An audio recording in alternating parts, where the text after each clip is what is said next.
Hey YouTube, it's me, Tasha again. And again, I'm about to do review on Preachers of L.A. Season 1, Episode 1, 2, 3, 4. Now, we're on the 4th episode. And for starters, before I forget, I want to make sure, and I'm going to put the links down below in the description box.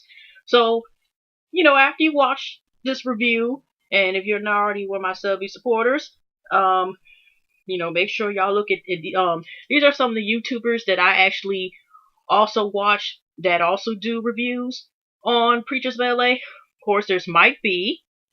There's Samore Love, Thaghettoview, Much Love KY, Selfesteemqueen also does reviews, and Lovely T 2013. She does like kind of mini reviews. So they're the main ones that do reviews by itself. So I leave them down in the description box and hope y'all enjoy their videos as well. And if you're not already subscribed to their channels, make sure y'all subscribe to them too. Okay, good channels, good YouTubers. Okay, so anyways, y'all, let's get started. I'm a little bit more bubbly stuff like that. I've had a couple field trips today and yesterday in my classes, and I'm trying to keep my spirit because I went to the Holocaust Center yesterday. First time going, ooh Lord. And then we had a survivor. She had a beautiful spirit and everything, was talking to us.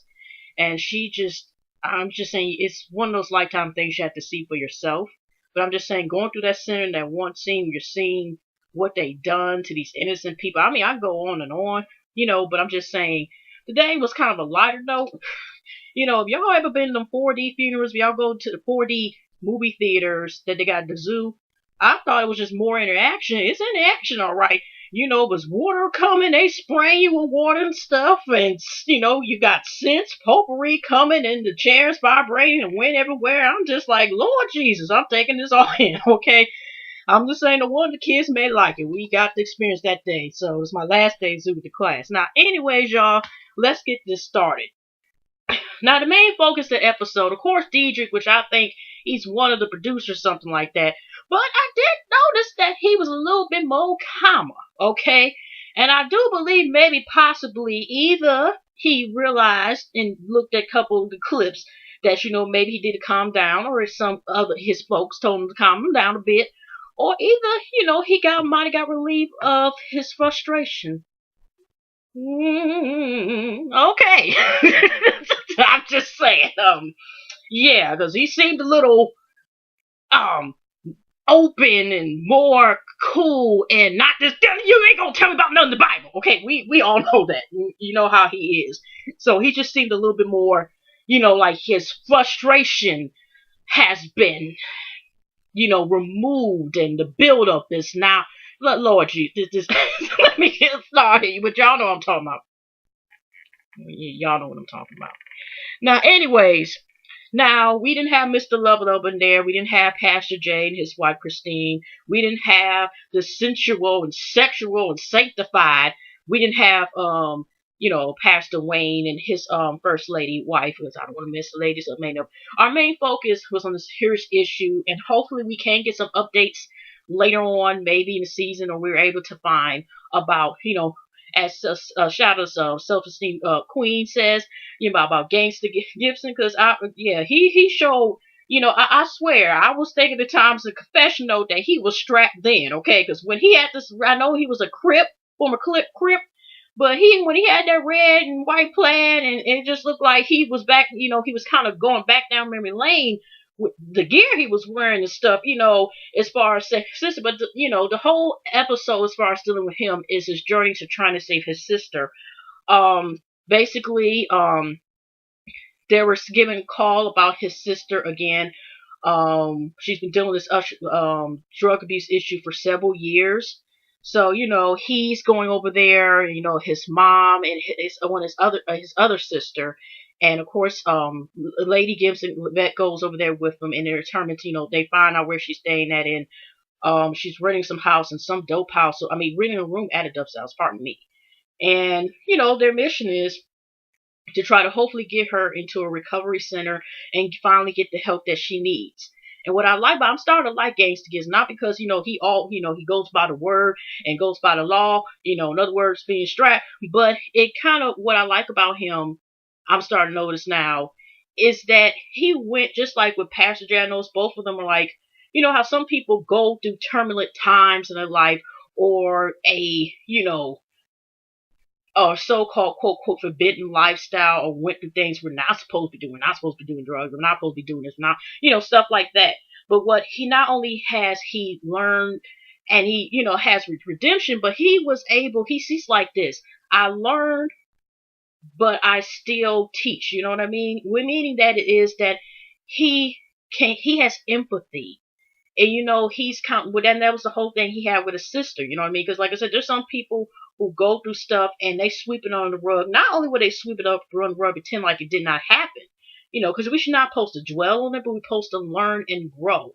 And that was his way of growing. Is still he was like, I understand where you're coming from, and I'm not here to judge you, but I understand where you're at. Saying, and I understand the demons and everything because I've been there, done that. But I'm not sitting here saying like you're not supposed to do that. And that's what I liked about his attitude is he didn't come in there to judge her. He actually gave the option to help his sister because in the end it was still up to her to decide whether she wanted help or not. So we're going to deal with that situation first because to get that serious situation out of the way. Make a long story short, they go and find her. But I did notice this though. I do believe this situation was real and stuff like that. Because also we know the beginning when they were also doing their, preaching their sermons and during one of their services from most of, I think it was all of the ministers and pastors at the beginning and bishops. And he was bringing up, and I think even Pastor J too, I think, because they did it kind of quickly, about how he's been there, done that, and he was on drugs. So that's what I'm saying is a humbleness part about Minister Gibson, if I'm saying that right, because I might say Bishop again was wrong, pardon me. But he has, human side to him, and that's why also I like him besides Pastor J. It's like they have this human part about them, but it's non-judgmental. They generally, as far as I'm concerned, and at least even from this episode, somewhat that they're generally, they generally want to help and spread the word of, God. So he's on this fish. They do find a sister, even though I first thought it was a big pager. She does come to the car, and I noticed on the left side, y'all knows the pockets. It did look like a microphone packs, already, put on her side. So she knew they were coming, but they were kind of I don't know when it was put on, but they get her, they were able to, his wife and his sister were able to get Pastor Gibson's sister into the car, and they were just like, hey, y'all have a good day. Okay, get in the car, indirectly. So they were able to take her to Roscoe's, and she's calling one of her the dope dealer guys, whatever the case is. So he comes to the restaurant, and we see in the confessional work, it's maybe that's why he was had his some of his gear on, and he already said because the guy just coming to the table and stuff and probably did slip her a balloon or some drugs, and but we're guessing like already having, which is understandable. This is your fam, and also the thing was I'm protecting my sister, or I'm protecting what I'm saying, especially with siblings or parents, or even just your second family, but they're not blood family. You know what I mean? When you care about somebody, you do get them, a protection thing. And he already had that look on his face, like, we didn't know what was under his coat, and I didn't want to find out, because he already said confessional with that drug dealer man. He basically gave him, like, you go about your business. And, because he did meet her up there, because she was making that call in the car. And, he was obviously, must have passed her some drugs or whatever at that Roscoe's Chicken, where they end up, talking to her to try to convince her to go into the recovery program. So, the long story short, they were able to convince her to go there, to fill out the paper work. And, like I said, Bishop Gibson does look able to look in his sister's eyes, and he said he's been there, done it before. And he also thinks, like he was stating earlier before they went out for the intervention, that he feels like, because a lot of his, besides her, a lot of some family members, still stayed on drugs or whatever cases, he feels like he's at fault because maybe he must have been the first ones to start doing it, and they kind of probably got influenced to get into that lifestyle as well. So, well, we don't know that for sure if they were just following his footsteps, but, there are some families that, might have hereditary genes with alcoholism, substance abuse, mental illness issues, so for there sometimes that it is run in maybe generations, or this family, this brother and sister, first cousin, and their mom and their dad. You see what I'm saying? In bloodline. So, anyways, it was good to see that she did end up deciding to get help. And what I'm starting to notice, Bishop Gibson always has a black car. He always in presidential black, ain't he? Because every car I've noticed is just all black and stuff. Okay, just presidential black on us. Okay, but he was able to get the sermon and tell about his, what he was with his sister, and it just thank God that she was able to get in the recovery program because it's been so long. And I hope they pray that not only is an update, but I hope she is able to still that she is sober or still getting the help that she needs to get off that addiction. So let's get off that story because that was really pretty much what it was trying to save his sister. Now we got Diedrich and Bishop McClendon. So pretty boy McClendon. So I wonder who we're gonna go next because they quote are two polar opposites, but they sure are some personalities. Okay, since Diedrich always wants to be the last person saying the last word in every episode, okay, we're gonna go to Pretty Boy McClendon. Now, personally to me, y'all don't have to agree with me or not, but I do believe this episode was to sit here and make him more humble and, give him a personality, okay? That means that he's not about the money or I am everything attitude, which was the little one episode and a half that they originally have was presenting him as. He wants to sit here and give us that he is going through stuff. I don't know the purpose. Let's be for real. That's some scary stuff. But if you notice, he's the only preacher, pastor, minister, bishop in this series that has this issue where he has these people who are disturbed that are willing to harm him or his family at any cost and try to find where they live and harass him and everything and all this other stuff. I'm just saying, I'm just noticing he's the only one with this problem. I didn't hear, or maybe y'all can remind me if y'all watched the other 1, 2, 3 episodes ago that it was anyone other than that had the same issue. Now you have like the women issues, women, throwing their Sunday draws at the pastors, even though they're all married and stuff like that, but you never heard about this issue except him. So maybe we were supposed to sympathize. To a certain point, yeah, you do look from this angle is, but that stuff happened, yeah, it's disturbing. Cause you wonder, a person be following you home and stuff and know that you had steak and salad, the night before. That's disturbing. They ain't supposed to know what the heck you ate or wore last night or when you watched it, sports or basketball, or baseball. You know what I mean? So it is pretty scary of the possibility of him, being, being stalked or his family being stalked. And, he was just talking about, how, he's on the channel worldwide. He's had problems before that somebody even came to him in his church with a gun on them and was able to find a way to go past security and stuff to do this.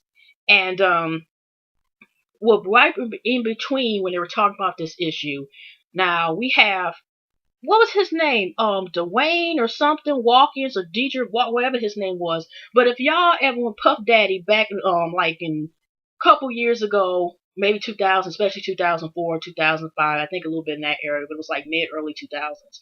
He had a manservant and he carried his umbrella and he suspenders and all, this all here. I would have had an umbrella, but everybody, if you've seen the Bad Boy videos or he was featured, just Mr. Show, I'm just playing that, but you know how at times that's what it looked like.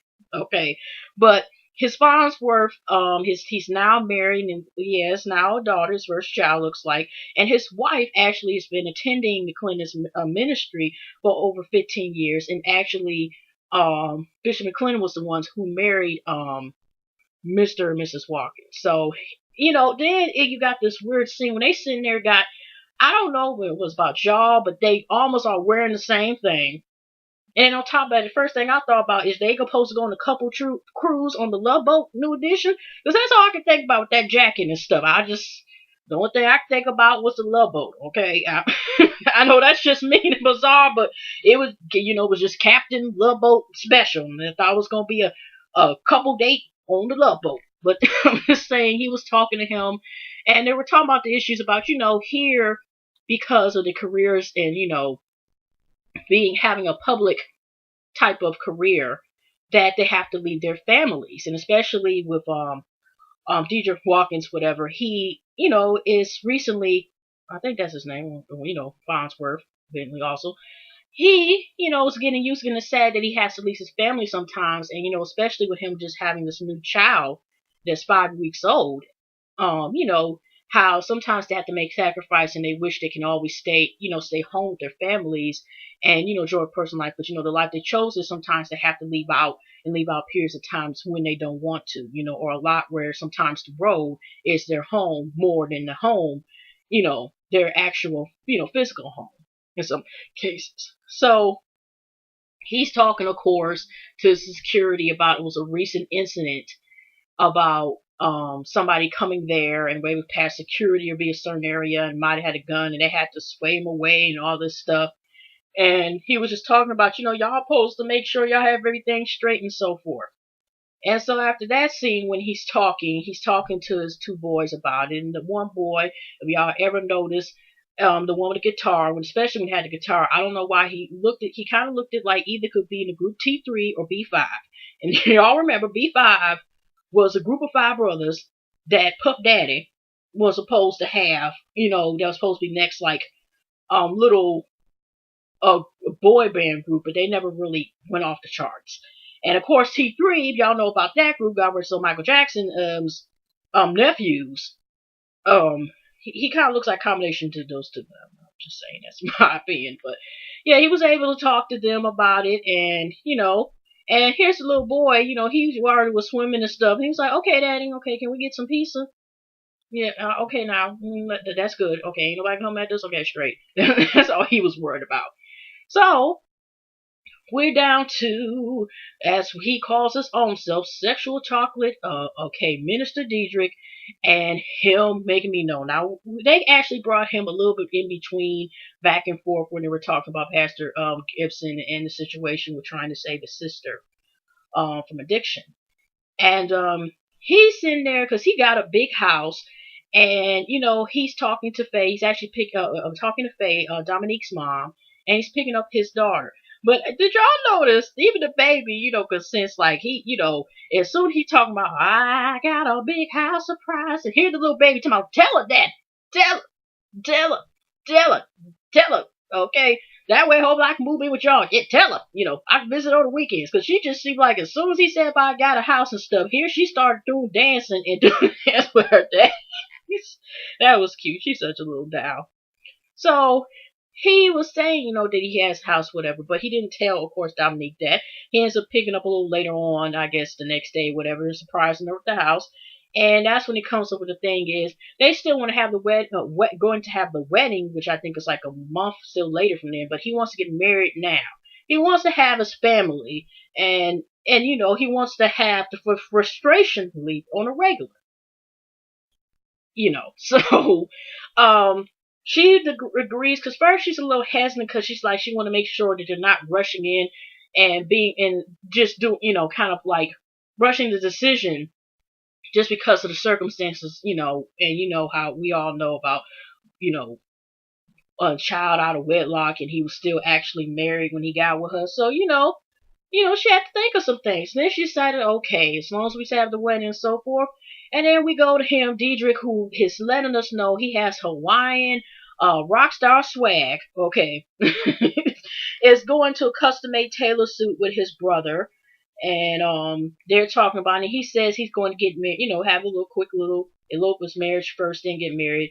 And it's something about, if the brother was like, did you tell your dad this about it? Because he just doesn't. He wants this to be quiet because he wants it like to affect like some of his family members or some people not coming to the wedding just because if they find out once they're married, So he does go ahead and he tells the mom, they decide, after he talks to his brother, he talks to Mrs. Faye. Now, Miss Faye must be for real. If she was a superhero, I swear her weapon of choice of power would be this thick leather belt. Because I swear every time Diedrich says something that gets on the last nerve, she just be like, Okay, or do with Dominique sometime. That would be her power.